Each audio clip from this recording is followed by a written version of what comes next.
together in their nation's capital, in front of Parliament, to engage in dialogue with their elected officials.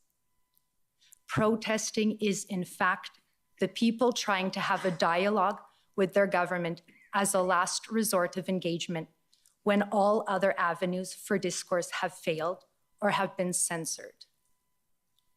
A healthy democracy demands continuous engagement between people and government. And when the government uses violence to assert its power over the people, the fabric of democracy is torn. That is what was witnessed at the protest. We heard from witness and protester Maggie Byrne, who knelt before the public order units, placed a copy of the Canadian Bill of Rights, the first human rights law in Canada, onto the snow in front of her before being brutally snatched and shoved behind the police lines, thrown to the frozen ground, beaten, and had a rifle pointed to her head. We heard from witness and veteran Chris Deering, survivor of a bomb explosion in Afghanistan. He fought for our country because he believed that our Canadian values were worth fighting for. He said he came to Ottawa because it was his duty to support the protesters in their cry to the Canadian government that enough is enough. They've gone too far with interfering with our right to freedom, our right to live in a safe country, free from fear. In response to our dear veterans' bravery, moral courage, and sacrifice for this country, he was brutally beaten by the police and treated with less human dignity than a prisoner of war. The fact is, it does not matter which side of the protest you are on. To be Canadian is to value human dignity, kindness, community, compassion, and love. It is not normal to hate and divide. This public inquiry is more than just looking into circumstances that led to the government's decision to invoke the Emergencies Act. It is the beginning of a journey of rediscovering of what it means to be Canadian. The government does not define us, we do. We, the collective of many diverse groups across the country. The protest in Ottawa brought so many Canadians from all different walks of life together.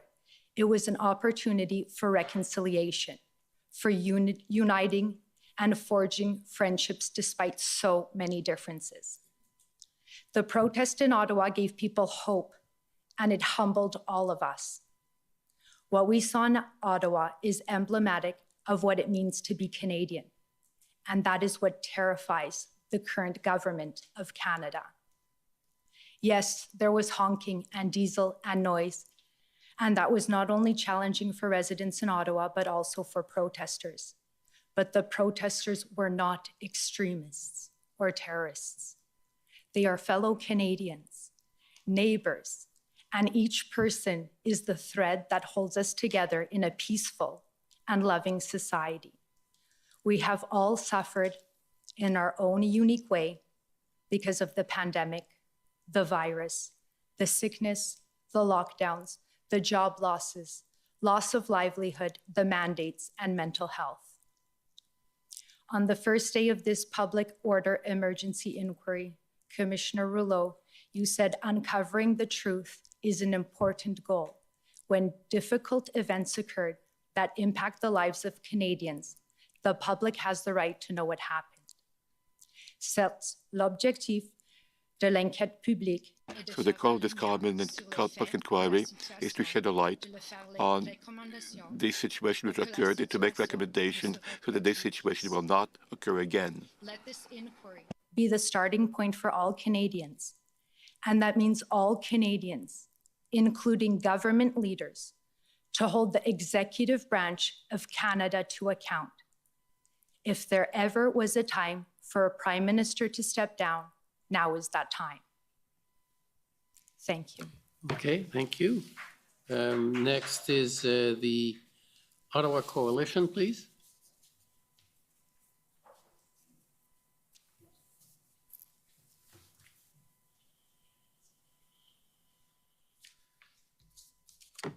Thank you, Mr. Commissioner. Paul Champ for the Ottawa Coalition of Residents and Businesses. I'm just going to try to focus, if I can, Commissioner, on the key points of evidence that I think are questions that you're going to have to try to determine in all the testimony and exhibits you've received over the last several weeks.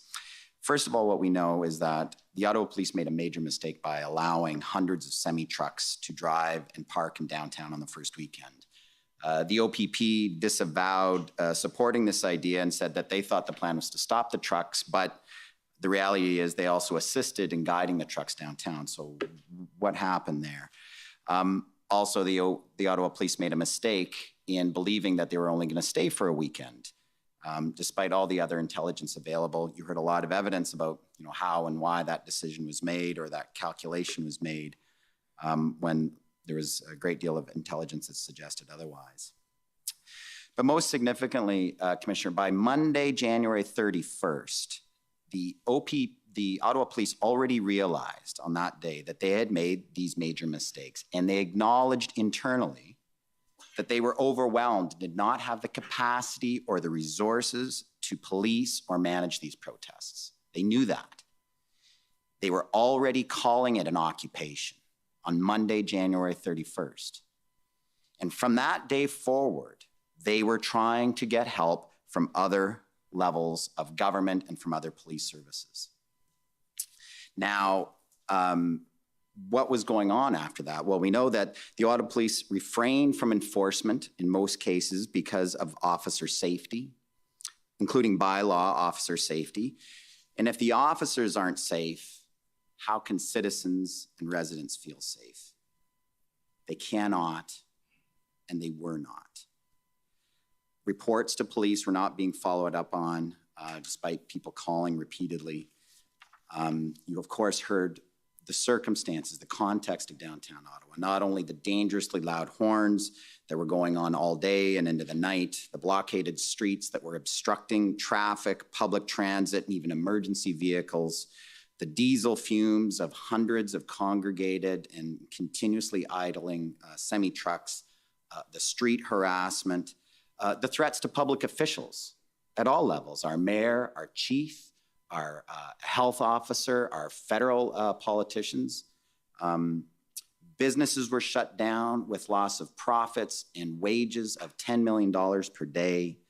There were open fires in our streets on almost every corner in this downtown stamp, with gasoline and propane and fireworks going off beside them. On some days, our 911 lines were being jammed deliberately, and our hospitals were getting bomb threats. The situation was one of lawlessness in Ottawa. And that situation prevailed for a long time, and the people and residents and businesses of Ottawa felt abandoned. Using the words of the Police Services Act, the Ottawa Police could not provide adequate and effective policing out of the gate. They were just barely maintaining a baseline level of policing. And once it reached that point, and it really was very early, what happened? How did different levels of government respond? First and foremost, resources were delayed. The RCMP and the OPP were on the ground in small numbers early, but they withheld larger numbers because they were dissatisfied with the OPS plan. So you'll hear a lot of evidence about why those delays were happening and what happened. So you'll have to, I think, make some decisions about that or factual findings. And what did others know about that dysfunction? Other levels of government, and what did they do about it? Whether it's city officials, provincial, federal, and who was the responsible authorities who could do something about that situation? Was it the OPP? Was it the Ottawa Police Services Board? Was it Provincial Solicitor General? And then the other piece of evidence that we heard is that caused the delay is that once the Windsor blockade happened, it was clear then that Ottawa dropped in priority because the OPP simply did not have the resources to deal with both of those major events at once. Windsor was the priority. Until that situation was addressed, Ottawa would be left to wait. The final piece on evidence or questions you might that you're asked to determine or decide is how was it possible for the convoy organizers to bring it together? How did they organize and come to our city and occupy it? Because they did. I mean, the definition of an occupation is when an invading force enters into an area and takes control over that area, which is what they did in downtown Ottawa. It was organic, I think we heard. We heard there were people attracted for a variety of different reasons, but some of the leaders who we heard testified, I think were animated by a variety of different issues of misinformation. Some of them absolutely took some pleasure in what was happening with the people of Ottawa, that it was funny that people were unable to sleep. We heard evidence like that. And also that they felt justified in inflicting that harm on the people in downtown Ottawa because they had suffered. And I think we've heard that in spades. There's no question that the people, when the convoy of protesters, they had all been experiencing all kinds of hardships and stresses for 2 years. So that's the last issue I think you're going to have to decide, Commissioner. Just to conclude, you know, these convoy protests stretched our Constitution in every way. Our Canadian Charter of Rights and Freedoms and our cherished right to protest, was it stretched too far? I think clearly it was. But, you know, the fact that our authorities showed so much tolerance for so long in the residents, I think speaks a lot about our country. But our Constitution, also federalism, was stretched right out of shape. I think you're going to grapple with the evidence and the different levels of government, how they are interacting, and why it wasn't more seamless, which is what we would have hoped. So just to conclude, Commissioners, thank you very much. You know, I think this inquiry has demonstrated really the strength of our democracy, not only the fact that this inquiry is happening, but the way it was conducted. It was unprecedented, I think, in terms of the transparent we've seen of all levels of government. And no doubt, you know, what happened, whatever you find, I know that people are going to debate it anyway, and they've had the opportunity to do so, right? They've seen it. Fair, that's a fair statement. and no doubt study it for years to come about how government and police operate. It was quite amazing. And I have to say also the fact that the convoy organizing the protesters, they applied for leave to participate, and they have participated, I would believe, you know, in good faith. And I think it shows that, you know, that they had enough trust in our public institutions to do that. Still says a lot about the strength of Canada. So with that, Commissioner, I just want to thank you for the prodigious hard work that you've demonstrated and your commission team. It was, I think, an inspiration for all council here, and chapeau. Merci. Thank you. Next is the Criminal Lawyers Association. The Criminal Lawyers Association and Canadian Council of Criminal Defence Lawyers appreciate the opportunity to have participated in this commission. As criminal lawyers, we frequently scrutinize and challenge the exercise of power by government or law enforcement against individuals. We frequently defend guaranteed charter rights of people within Canada as against the reach and sometimes overreach of state authority. Challenges to whether an arrest was lawful, whether a search warrant was lawful, or whether a wiretap was lawful are commonly conducted before the courts. And it might be of interest to people who follow this commission and those who are not lawyers to know that it's not uncommon for there to be disagreement about the interpretation of laws, whether legal tests have been satisfied by evidence, or whether laws or actions of government actors were constitutional. In that way, it might be useful for people to understand that some of the disagreements that were revealed through these proceedings are not uncommon at all. The disclosure of thousands of documents and close forensic analysis of those documents reveals that protests were unquestionably challenging and demanded attention. It's not surprising that there were disagreements with respect to how to deal with the protests or occupations. It's not surprising that there was occasionally colorful and perhaps intemperate language revealed within some of the written communications. It's not surprising that various ideas were raised for consideration. That's the nature of a human process. the determination about whether to invoke an act such as this is inescapably a human process. The commission evidence reveals what many lawyers already know, which is how a particular law is to be interpreted and whether a particular legal test has been satisfied is often not straightforward. Uncertainty or disagreement about the interpretation of law is common. This might be unfortunate because the rule of law and constraint on the exercise of government power is best achieved when the meaning and the scope of law is certain. However, the history of law shows that that is very difficult to achieve. Therefore, what is important is that there be an impartial process for determining what the law means and whether the law has been complied with. This commission and the commission evidence has revealed the uncertainties surrounding the interpretation of the Emergencies Act. A central question is whether the test within the Emergencies Act, the important test, the extraordinary powers only be used as a matter of last resort, was satisfied on the facts as presented themselves. Whether that test was satisfied or not, the commission evidence revealed that an unquestionably challenging circumstance was responded to with focused consideration from law enforcement, elected, and unelected officials.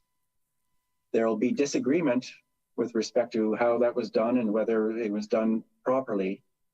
But I think that people should be satisfied that it was done with care and with a serious deliberation. This commission will need to decide whether the invocation of the act was appropriate. We look forward to submitting our written submissions to assist the commission in making this determination. Thank you. Thank you very much. Next, I'd like to call on the Union of British Columbia Indian Chiefs, please. Good afternoon. My name is Cheyenne Arnold Cunningham. I'm counsel on behalf of the Union of BC Indian Chiefs. The Union of BC Indian Chiefs has a significant interest in the exercise of emergency powers by the Canadian government generally. In this inquiry, we've been particularly interested in understanding how emergency powers were used in the Freedom Convoy situation and whether the use of state emergency powers respects Indigenous rights and jurisdiction. Solely on the facts, Commissioner, we have just one brief factual submission. We highlight from the evidence that there was limited, if any, consultation and engagement with local First Nations governments of the territory. On this, I draw your attention to the testimony of two witnesses who had close knowledge of this matter. First, we heard from Deputy Minister of Public Safety, Rob Stewart.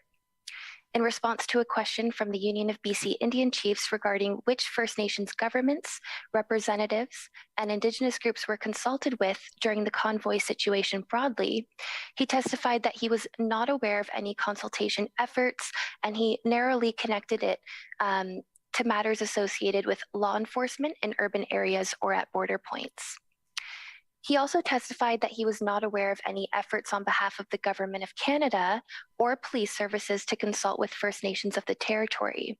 However, it was later noted by Counsel for Canada that Canada did engage with Indigenous leaders specifically regarding blockades. But none were First Nations leaders of the territory where the events occurred. This is factually significant to us. This was further confirmed in the evidence of RCMP Commissioner Brenda Lucki. In response to questions from the Union of BC Indian Chiefs about whether First Nations of the territory were consulted, she testified that she was not sure.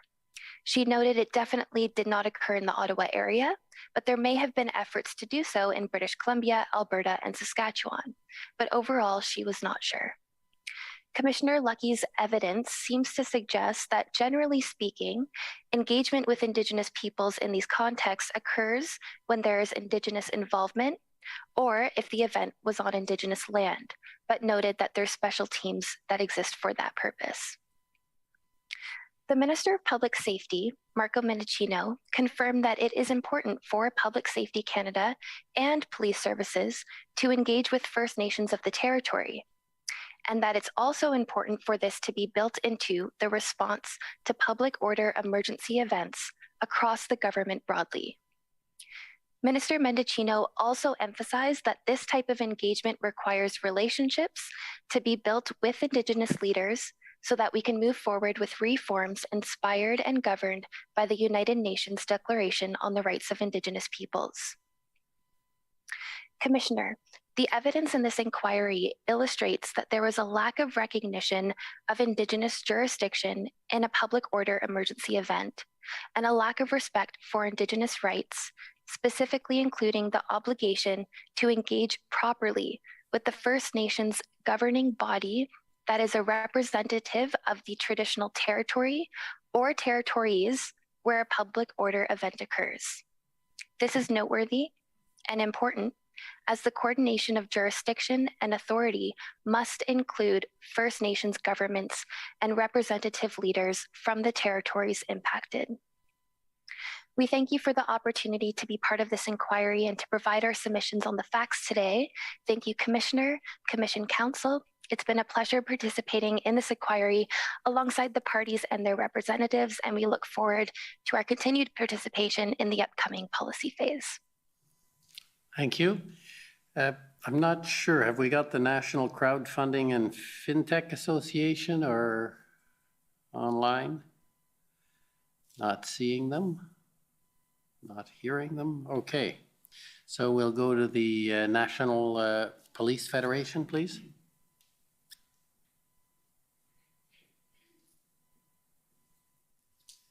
Thank you, Commissioner.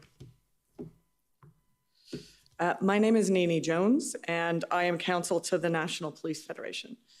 The National Police Federation is the union representing the regular members and the reservists of the RCMP.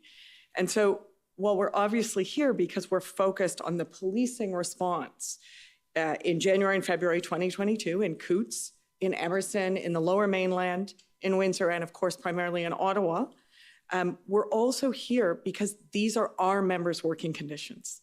So these, when we talk about what's happening on the streets and what went right and what went wrong, it's our members who are living that reality on the ground. When we talk about boots on the ground, as we have many times, those are our members' boots.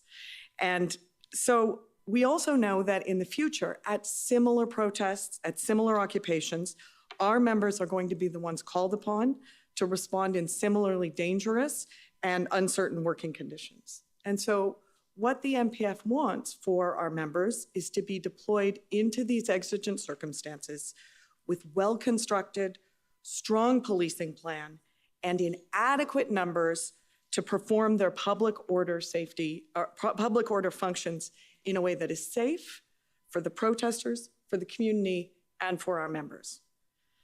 Now, the evidence here has been essentially undisputed that in the January and February protests led to a significant failure to maintain public order in our nation's capital.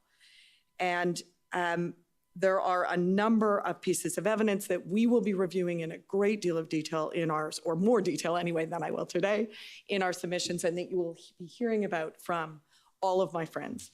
But we know that there are a couple of key things from the NPF's perspective. First of all, Parliament is a frequent and regular target of political protest. We know also that the Freedom Convoy was a different kind of protest or occupation, and we heard evidence that it was a paradigm shift in terms of protesting and represents a change in what are likely to be future protest tactics.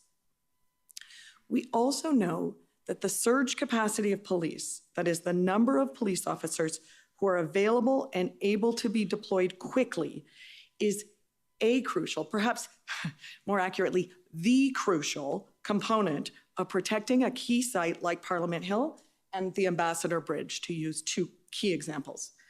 The Ottawa police in Ottawa were effectively the only police of jurisdiction charged with the circumstances that arose in January and February 2022. And in Ottawa, one of the themes throughout this proceeding, throughout the evidence, has been that these federal democratic institutions, the ones right next door to where we are and further down the road, are in fact of extremely high value, symbolic value, as well as, of course, practical value and in the moment value. And that there are real questions about whether they should be outside or beyond the jurisdiction of the federal government, the federal government for policing purposes. In fact, it was a surprise to many of the witnesses, including some of the federal government witnesses that we heard from, the ministers. It was a surprise to many that it was so far outside of their reach. And we also know that there is an absence of a policing presence all along this strip on this side of Wellington, which may not show up very well in the transcript, but I'm sure we'll all remember where we're standing when we read it later.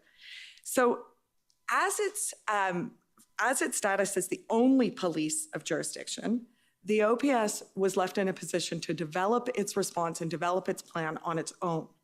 And you heard some evidence about in what I like to call the old days of a handful of years ago, in 2018 and 2015, when the RCMP policed this side of Wellington, that the RCMP would have been joint responding police of jurisdiction with the OPS.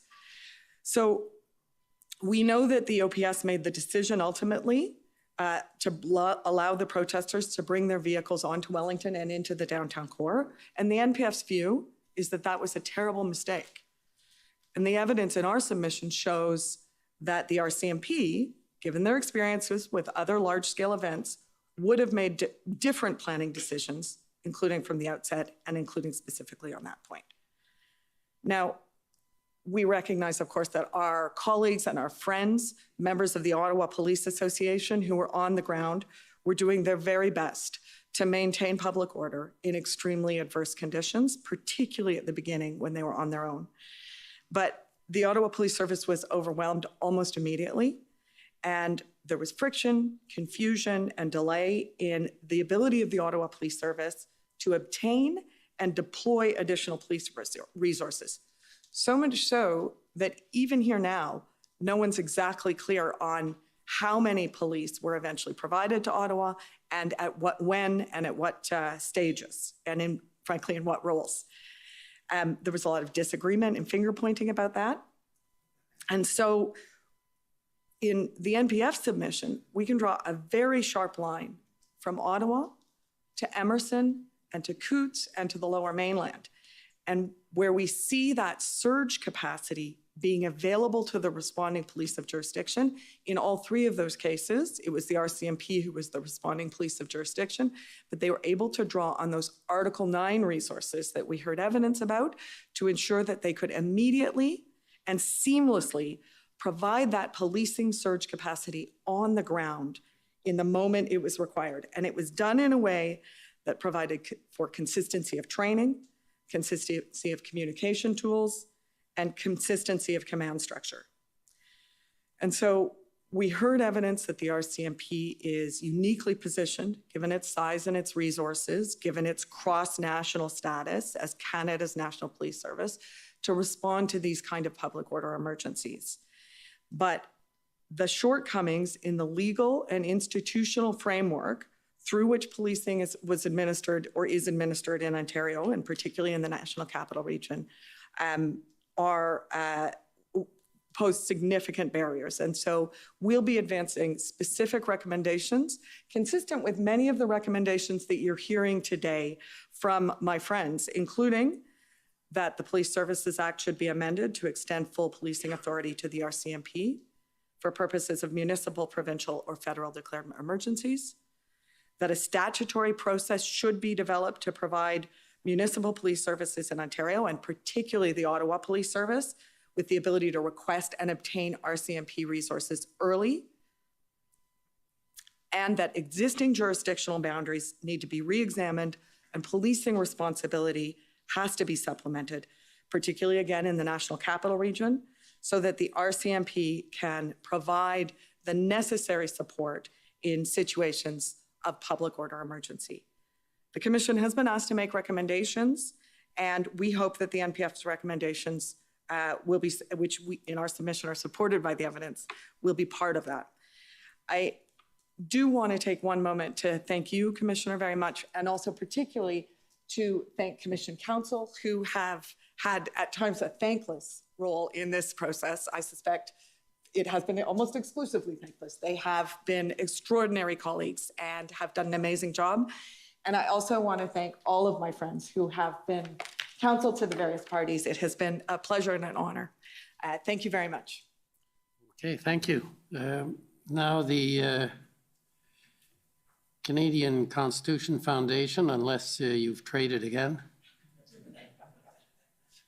Just checking. It's okay. Sorry to disappoint you, Commissioner. It is me. Commissioner Rouleau, for the record, my name is Sujit Chaudhry, and I'm counsel for the Canadian Constitution Foundation. Commissioner, as you look over the evidence and prepare your report, we would suggest that you do so informed by history. In particular, we would invite you to look back at the cabinet minutes of the last use of emergency powers by cabinet before February 2022. The invocation of the War Measures Act in 1970 during the FLQ crisis. These minutes have been declassified and they are in the CCF's evidence.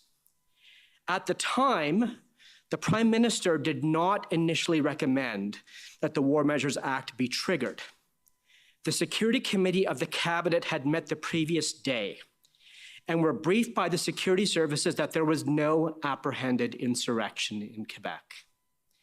The Honorable Jean Marchand, the political minister of Quebec, sharply disagreed at the cabinet meeting.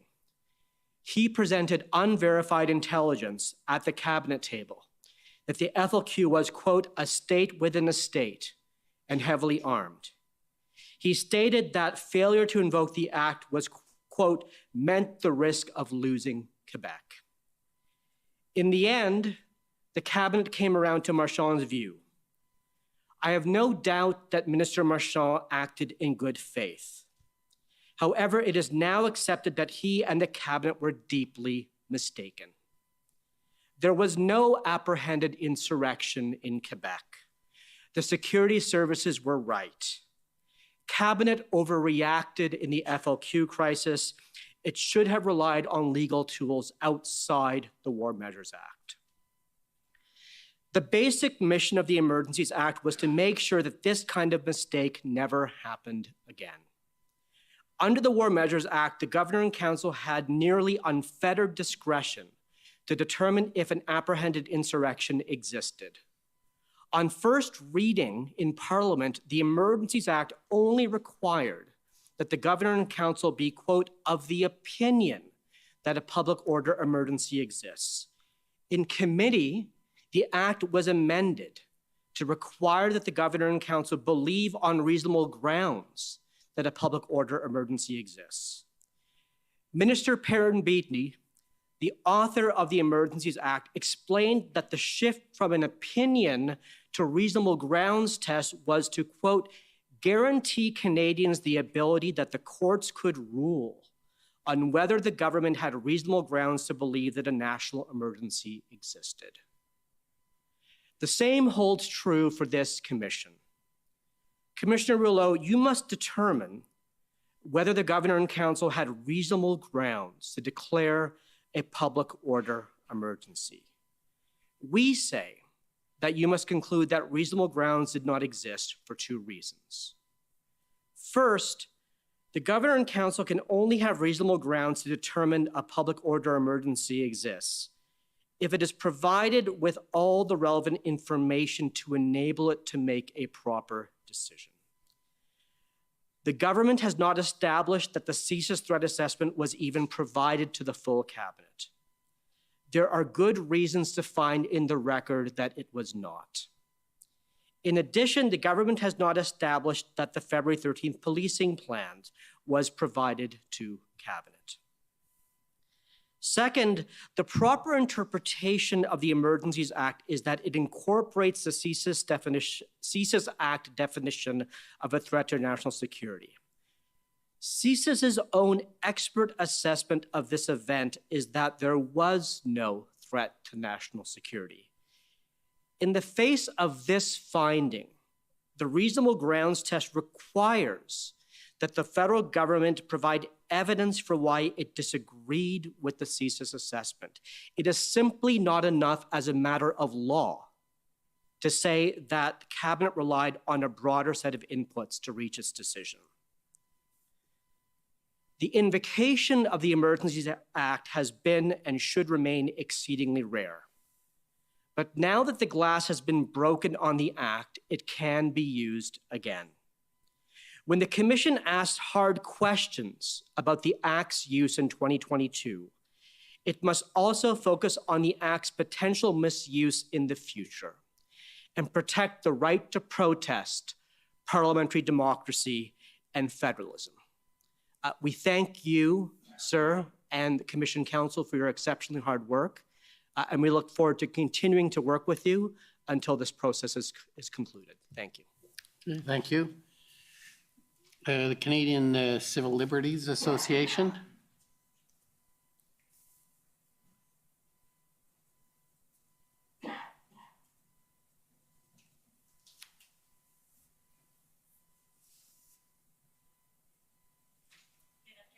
Commissioner.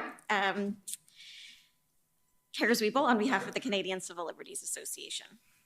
In February of this year, for the first time, the Government of Canada declared a public order emergency and put in place emergency measures that restricted the rights and freedoms of all people in Canada. These measures placed broad restrictions on the freedoms of Canadians to assemble and protest. They allowed for the government to compel the provision of services and for personal assets to be frozen with no notice and no due process. These orders handed law enforcement agencies and financial institutions extraordinary powers. The government may have intended these powers to be used in targeted ways, but as drafted, they gave law enforcement across the country measures whose application went well beyond the blockades and could easily have been abused. I have three submissions. First, the Emergencies Act does not allow for the suspension of charter rights, but without the existence of a public order emergency, the measures that were enacted would most certainly be contrary to the charter. In the absence of circumstances amounting to a national emergency, they would constitute serious restrictions on fundamental rights and freedoms that are neither reasonable nor justified in a free and democratic society. So the question, was there a national emergency that justified these measures, is a crucial one. The Canadian Civil Liberties Association respectfully submits that this question is important, not only for what it says about the events of January and February of this year, but also because of what it signals to future governments about when parliamentary process can be bypassed to allow the government to rule by executive order and when extraordinary powers can be used. Second, the Government of Canada has offered a range of justifications for its decision to invoke the Act. Its primary justification, articulated when the Act was first invoked, is set out in its Section 58 report to Parliament. Although that justification has evolved over time, its core elements are relatively simple and remain mostly intact. The justification focuses very heavily on economic disruption and harm. It also references concerns about the possibility of serious violence, either because of the presence of some violent extremists amongst otherwise non-violent protesters, the possibility that the protests would provide a cover for a lone wolf attack or allow threat actors to recruit, or the concern that violence would erupt in clashes with counter-protesters. Apart from the economic concerns, the evidence on which the government relies to back up these claims is extremely thin. The law enforcement and intelligence agencies, whose expertise should help inform the government's decisions, did not assess the protests as giving rise to a serious threat of violence. The most dangerous element we've heard about, the cell in Coutts, Alberta, with a cache of weapons, was investigated and arrested by law enforcement prior to the emergency orders coming into effect, without the use of any extraordinary powers, and without setting off a chain reaction of violence amongst protesters. The Emergencies Act was carefully crafted to avoid the excesses of the War Measures Act that preceded it. Parliament intentionally identified a public order emergency by tying it exclusively and exhaustively to the definition of threats to the security of Canada found in the CSIS Act. This definition does not include economic harm or disruption, nor should it. It requires activities directed toward or in support of the threat or use of acts of serious violence against persons or property for the purpose of achieving a political, religious, or ideological objective. The legal threshold to make use of the act was not met, and a creative and privileged legal opinion from the government that says otherwise doesn't make it so. The Prime Minister agreed that the threshold is no lower to invoke the act and restrict the rights of all Canadians than the standard set out in the CSIS Act to investigate and surveil a single individual. In our submission, the government exceeded the bounds of the law in taking the steps it did. Finally, there's no doubt that the blockades and protests gave rise to serious harms to the people living in communities where they occurred, that they caused significant economic disruption, and that law enforcement agencies were not well prepared to address them. The government, various governments, were struggling to get clear information from law enforcement about its plans and were wary of crossing the apparently still blurry line that risked undermining police operational independence. But the government also felt a great deal of pressure to do something to address the situation and to be seen to be doing something. Instead of establishing clear and appropriate lines of communication, having frank discussions, and putting instructions about strategic priorities to police in writing, the government gave law enforcement the biggest and most public nudge it could. It invoked the Emergencies Act and handed law enforcement across the country sweeping and unnecessary new tools and a clear political mandate to use them. One of the CCLA's core values is equality, and specifically the belief that the freedom of no one is safe unless the freedom of everyone is safe. We urge the Commission to bear this tenet in mind as it examines what the government did and considers what future governments may do. Thank you, Commissioner. Thank you to Commission Council and to my friends. Okay, thank you. And now the Justice Center for Constitutional Freedoms, Democracy Fund, and Citizens for Freedom.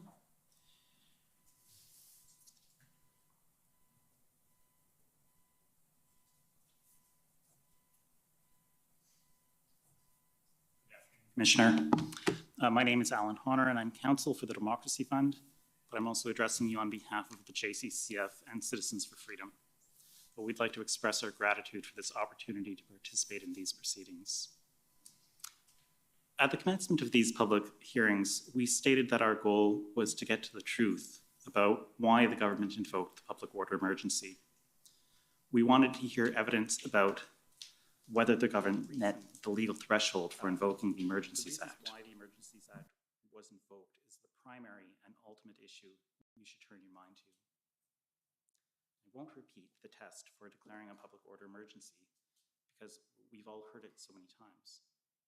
But I would like to address just one part of that test: threats to the security of Canada. In one way, this is a very high threshold for the government to meet, because threats to the security of Canada means more than ordinary threats or acts of violence. The definition requires serious violence or threats of serious violence for the purpose of achieving political, religious, or ideological objective. In our written submissions, we'll be looking at, among other things, the definition of. And Commissioner, we have heard we've heard evidence on many issues, but the reasons why the Emergencies Act was invoked is the primary and ultimate issue you should turn your mind to.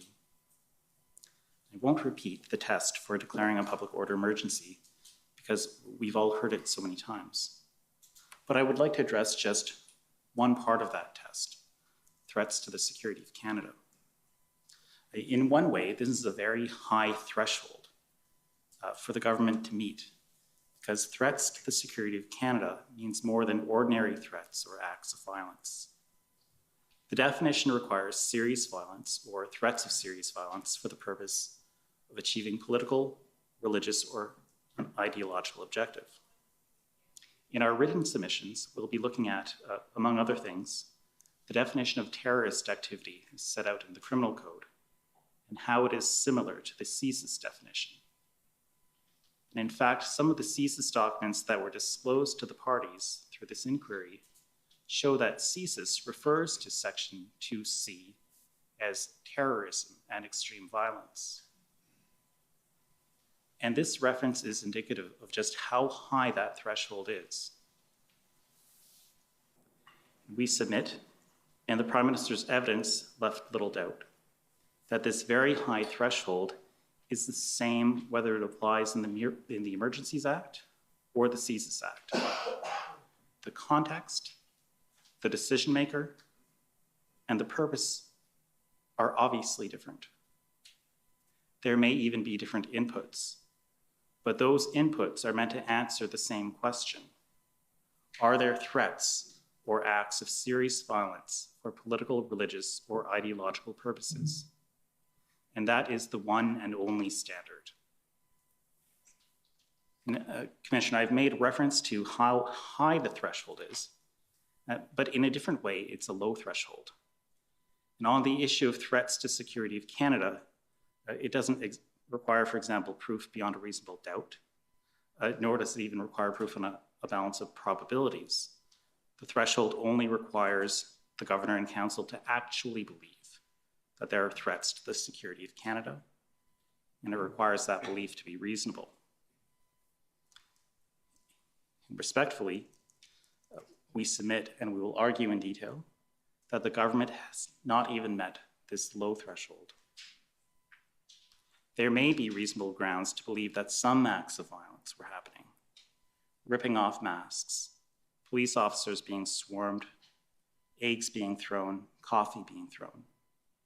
These and other things may have happened in the protest, which was of unprecedented proportions. And let me be clear, that is not acceptable. But those acts do not rise to the level of violence or threats which are required by the Act. And further, they do not reflect the attitudes, actions, and values of the vast majority of peaceful protesters.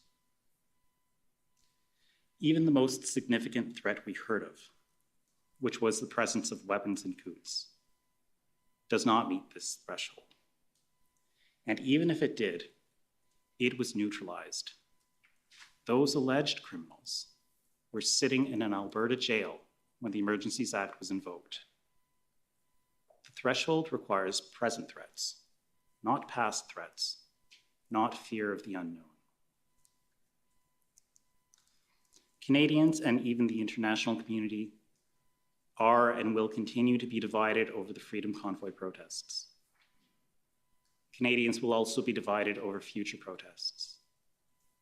As one of my friends aptly observed, tomorrow's protest could be about environmental issues, or it could be about some other political cause.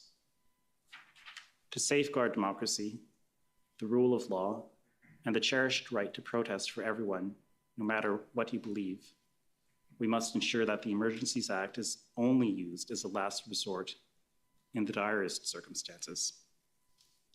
Our detailed submissions will follow. We'd like to thank you again, Commissioner, Commissioner Council, and Commission Council, and the parties. Okay, I've not missed anyone.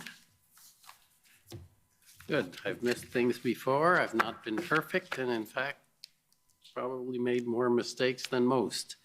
But I want to say I found those final submissions to be very useful for me. Thank you for taking the time to think it through and give me some of the key issues, because again, I won't repeat it all the time, but I've got a little pressure to get at doing some writing. And it's nice to know what's going to be coming in, at least in general forms. And if you can get your submissions in early, they won't be turned back. I can assure you, we've extended the time at the request of some, but it is, I'm not going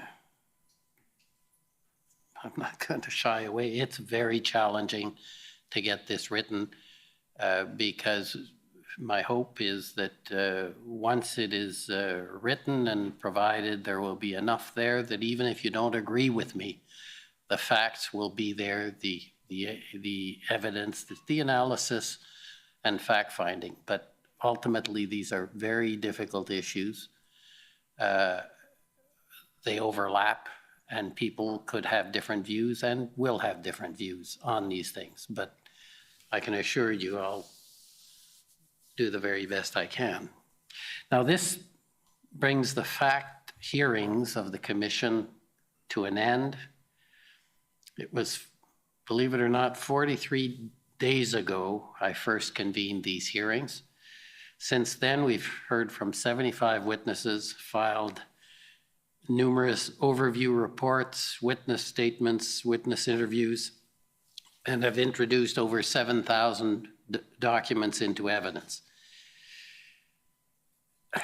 You're a bunch of lawyers. I've rarely seen something that happened in February that has reached this point after less than 10 months. It is an amazing feat. Time has flown by. I'm sure you're the same. At least I hope some of you agree that it wasn't boring. We've managed, albeit with long days and some very late evenings, to stay on schedule. And we've met what you've probably heard me say too many times, our unique timetable. And for that, I'm most grateful. Most importantly, I'm satisfied that I now have the evidence that I need to make the factual findings and to answer the questions I've been mandated to ask. Namely, why did the federal government declare the emergency? How did it use its powers? And were those actions appropriate? These are questions that, as I said at the outset, the public wants answered. And I'm confident that I am now well positioned to provide those answers. I'm also equipped to report on the additional issues as mandated by our order in council. The evolution of the goals of the convoy movement and broader protests and their leadership, organization, and participants. The impact of domestic and foreign funding, including crowdsourcing platforms. The impact, role, and sources of misinformation and disinformation, including social media. The economic and other impacts of the blockade and the efforts of police and other responders prior to and after the declaration, always to the extent that these issues are relevant to the circumstances of the declaration and the measures taken. It was important for me to hear the points of view of those who took part in the events or who were affected by those events. I'm very happy to have had the opportunity to hear those points of view, and I'm waiting for the written observations of the parties now that will help me in concluding the work of the Commission. I'm happy that we could lead those hearings in an open and transparent way, not only for the parties and the councils and the media, but also for the numerous Canadians who took this opportunity to see the hearings either in person or through our direct broadcasting. Pleased by the fact that these hearings have, by and large, taken place without a hitch. Commission council and all council showed flexibility, innovation, and creativity. This didn't just happen. I asked for everyone to work cooperatively to ensure that the facts and information necessary for the public to understand what happened and why it happened would be elicited. And my expectations were met. Council, you all rose to the occasion generally, and there's a bit of grumbling, but generally without a hint of grumbling. I understand most of it occurred when I wasn't there. Now, of course, there were issues, but we were able to resolve them in an appropriate manner. Or again, some people don't agree with how I resolve things, but that's neither the first time that's happened to me. You'll be pleased to know. Time limits were almost always observed, subject, of course, to the regular, may I just have one more question? And that was perfectly fine. Indeed, it was appropriate to ensure that the necessary questions be asked and answered. And you probably have seen I was quite flexible with timelines within the bounds of reasonableness. So I want to thank Council and the parties for their contribution to the success of these hearings. And by success, I mean getting to have a record that can be used. I should note that there's no question that the Commission's timeframe did present challenges. There were a staggering number of documents produced by the parties in response to the Commission's requests, including by the federal government. The productions have been of critical importance to the Commission's mandate and have resulted in a level of transparency that is, if not unprecedented, I'd say it's virtually unprecedented. But the needs of the Commission to review these documents and the right of the parties to redact on various legal grounds necessarily created time constraints and challenges for all concerned. Where appropriate, the Commission challenged certain redactions, and there have been instances where the government, at the Commission's request, removed redactions. We understand there were challenges, but at the end of the day, I think the record is, as I have said, fulsome to allow for me to make the necessary findings. Par conséquent, la divulgation de documents. Consequently, the divulgation of documents continued throughout the hearings. The councils worked constantly to make sure that documents would be put at the disposal of the parties as soon as possible. I recognize that parties had to deal with documents on short notice, and as much as possible, I accommodated the parties, allowing them to add documents to their list of documents for review, and by granting them additional time for their cross-examination. And I was able to do so while respecting our timetable.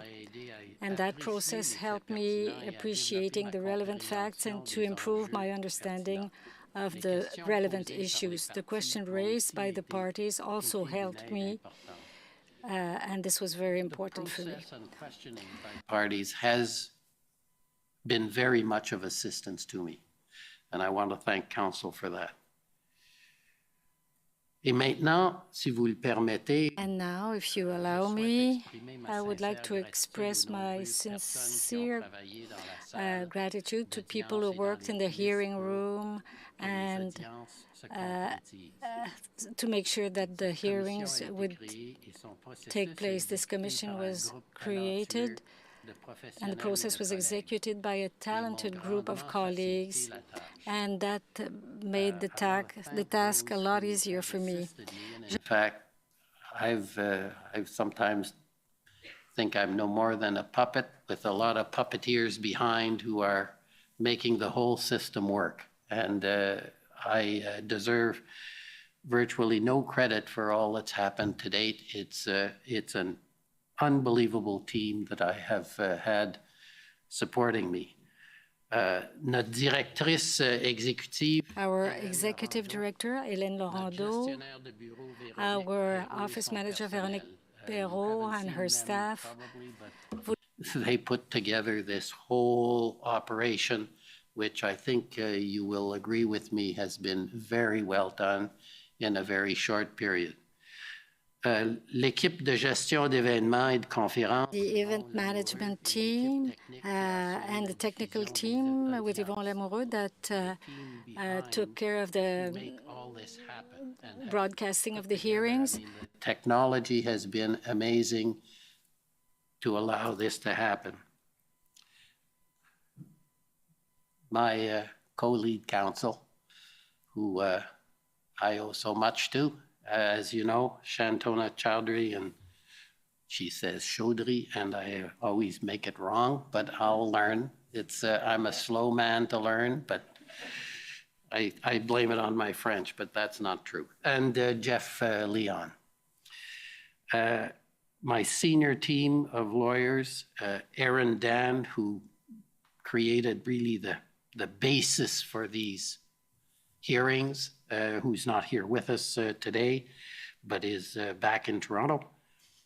Frank Au, Gord Cameron, Natalia Rodriguez, Dan Shepard, and Gabrielle Poliquin, who I'm happy to report is quite well, and will be involved next week. My regional lawyers, Mana Duckett, Sasha Paul, and Maya Turumi, who you have not seen here, but who were important in collecting the information which has made it into the record from the various border blockades out west. And the two you probably know best, Eric Brousseau and John Mather, my God, have they been good. They have put out more fires than the fire department. And they also had other duties you might not believe. They were doing this part-time, running this hearing. But I'm greatly indebted to them. And then the team of lawyers, some of which you've seen, I guess most of them, or if not all of them you've seen, Stephen Armstrong, Misha Boutier, Sajeda Hedarali, Alexandra Hine, Nusra Khan, Etienne Lacombe, Alison McMahon, Jean-Simon Schoenholtz, Dalia Shuhaibar, and Guillaume Sirois-Gingras. And yeah, they're at the beginning of their career by and large, but boy, are they competent and hardworking once again, I must say. Couldn't have done it without them, and I'm also going to lean on them to help me in the next phase a bit, but I'm sure they'll be happy to help. I'd also like to recognize our policy advisors, Mark Fryman, Mark Pritchard, and Mark Sandler, our communications advisors, Michael Tanzi and Marie-Claude Gagné, our public input team under Patrick Pilon, Madame Registrar, Stacy Huber, Ms. Lynn Mahoney, and our document clerks from Juristica, who amazed me with their ability. And it's to make documents seemingly appear from nowhere, but also the challenge. You don't know the half of the problems getting all the federal documents from their system to our system to what, I won't go there. Our translators, transcriptionists, and interpreters, they have been incredible, and some of you made their life very difficult. You know who you are. Our research council, who guided and continue to guide the policy aspects of the commission and planned the roundtables for the policy hearings next week. Geneviève Cartier, chair of the council, Jamie Cameron, Michel Galland, Nomi Claire Lazare, Kent Roach, Clifford Shearing, and Jocelyn Stacy. And finally, our security team and the staff of Public Service and Procurement Canada and Library and Archives Canada. They've all worked to make, again, this whole hearing go well, making us feel safe, made us feel welcome and comfortable. I think that that team, those three teams are important to have to this, bringing this together. Now, before closing, I want to address the people of Canada in two respects. I was delighted that approximately 9,500 Canadians took the time to make a submission through our public input process. These submissions were most helpful to me and our council team to understand your observations, experiences, and ideas. They contributed to making this a truly public inquiry. It was important for the Commission to hear from the public and understand the views of Canadians. I now have that understanding to provide an important backdrop for the Commission's mandate. It's fair to say, if you've gone through that document, that this is a very divisive issue at the root of this whole convoy and what has come out of it. And I think this process, I hope, will be of assistance to people to understand and move forward. It is a truly humbling to me to be involved in this. I can assure you it's I would almost say overwhelming to see the interest, the concerted response from people. I wasn't looking for fame and fortune, but I think I'm kind of stuck now to be at least a figure at some neighborhoods. Je remercie aussi le peuple canadien de l'intérêt. I also thank all Canadians for their interest in the Commission's work, and thank you for the confidence that you put in me to undertake this significant inquiry. It is a privilege and an honor to serve as a commissioner. We have a lot of work to do to prepare and finalize our report. I assure you that we will keep doing all that is possible to bring you the answers to the questions that were raised by the mandate. You deserve nothing less than that. All that is possible to bring forward the answers to the questions raised by our mandate. And as I said at the outset, they deserve nothing less. So thank you and good evening. I now declare these the fact hearing portion closed. I may not see a lot of you now that we move to the next phase, given that the submissions will be in writing, but I do feel I've made some friends, maybe some enemies too, but I like to think I've made some friends because virtually all of you I did not know.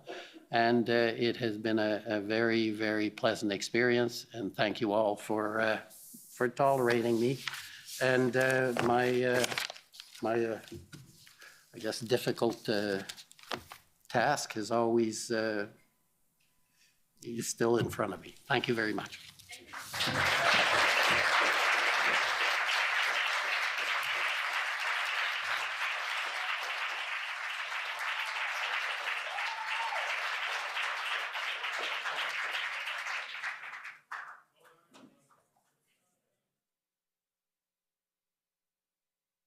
Standing ovation.